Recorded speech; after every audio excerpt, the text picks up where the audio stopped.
BJP का कहना है कि उन्होंने धर्म युद्ध की शुरुआत करनी पड़ी क्योंकि पूरा विपक्ष आपको लेकर वोट जिहाद कर रहे हैं आप लोग।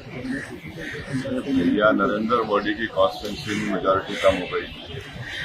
गुजरात में वो लोग एक सीट हार गए, महाराष्ट्र में हार गए, फिर आप राजस्थान में जहां पर प्रधानमंत्री जाकर बोले थे कि मंगलसूत्र निकाल के दे देंगे मुसलमानों को, हिंदू बहनों दलों से, वहां हार गए।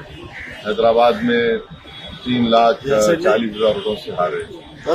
ये लोकशाही है, यहाँ पर धर्मयुद्ध कहाँ से आ गया? तो कुछ तो शर्म करो तुम लोग। 10 साल से सत्ता में हो, पूरी मलाई खा ली है देश की, और तुम धर्मयुद्ध की बात कर रहे हो। 2800 किसान मर गए महाराष्ट्र में 2023 में, धर्मयुद्ध पर कहाँ गया उसमें? क्या बात कर रहे हैं लोग? आप इलेक्शन कमीशन ऑफ इंडिया को इस तरह के वाहियात अनाप शनाप जो स्टेटमेंट आ रहे हैं बीजेपी की तरफ से नोटिस लेना चाहिए।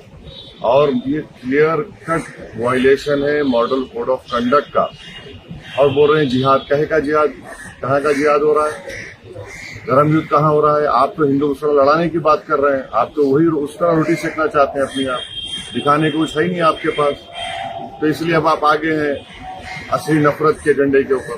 देवेंद्र फडणवीस का बयान सुना हुआ, आपको रजाकारों के वंशज कहा। उन्होंने कहा कि इन्होंने मराठाओं पर अत्याचार की, जमीनें लूटी। एक बात सुनो, हमारा कोई ताल्लुक नहीं रजाकारों से।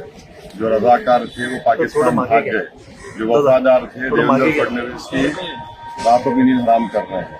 और देवेंद्र फडणवीस को वो बोलते हैं ना मालेगांव सेंट्रल, 1918 में बल्कि 1821 में तीसरी जो मराठा अंग्रेजों की जंग हुई थी, उसमें जो मराठा फौज मुसलमान थे वो 25 दिन तक अंग्रेजों के दांत खट्टे कर दिए। अंग्रेजों को 36 तोप, 4600 गोला वहां पर करना मारना पड़ा। फिर 1918 में मालेगांव के मुसलमानों ने अंग्रेजों का झंडा निकालकर भारत का झंडा लगाया, जिसमें 7 लोगों को फांसी पे लगाया गया था।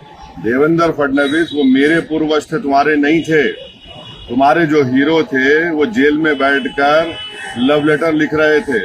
अल्लामा फजल खैराबादी जेल में मर गए, मौलाना हुसैन अहमद मदनी, मौलाना महमूदुल हसन माल्टा की जेल में नहीं, जेल के कंपाउंड में, वहां पर 6 महीने सर्दी में कटते रहे। क्या बात कर रहे हैं? इनको तारीख मालूम ही नहीं, हिस्ट्री मालूम ही नहीं। सर, इसके अलावा कई मुस्लिम संगठन, कई मौलाना जो है महाविकास आघाड़ी के पक्ष में एक अप्रत्यक्ष और अप्रत्यक्ष रूप में मतदान करने का अपील कर रहे हैं। दूसरी तरफ शंकराचार्य हैं, अभी मुक्तेश्वरानंद, उन्होंने कहा है कि बीजेपी को वोट करे, महायुति को वोट करे। ऐसे में ध्रुवीकरण साफ दिखाई दे रहा है। एमआईएम कहाँ खड़ी? अरे भाई, हर एक को राइट है, किसको डाले ना डाले वो बोलने का राइट है। मॉडल कोड ऑफ कंडक्ट का वायलेशन नहीं होता है तो क्यों किसी के पेट में दर्द होगा? बोल रहे हैं भाई। एक तो अपील उसमें ऐड करना चाहिए कि मुंबई में पोलिंग परसेंटेज कम से कम 65% होना चाहिए। वो ऐड करिए ना। सर, इसके सर एक सवाल यहाँ से है, तो आप बहुत ज्यादा हमेशा पहल भी करते हैं, अपने अलग अलग प्लेटफॉर्म पे उसको रखते हैं, तो अपनी जजा और आपकी लैंग्वेज को बहुत जिंदा करना है। तो फिर ऐसा कह रहे हैं अगर हम सड़कों पे उतर आए तो आपकी रूट आप मोबाइल पर करते हैं वक्त वोट पे। आप मुझसे पूछिए, मैं अपना जवाब दे पाऊंगा, दूसरों का जवाब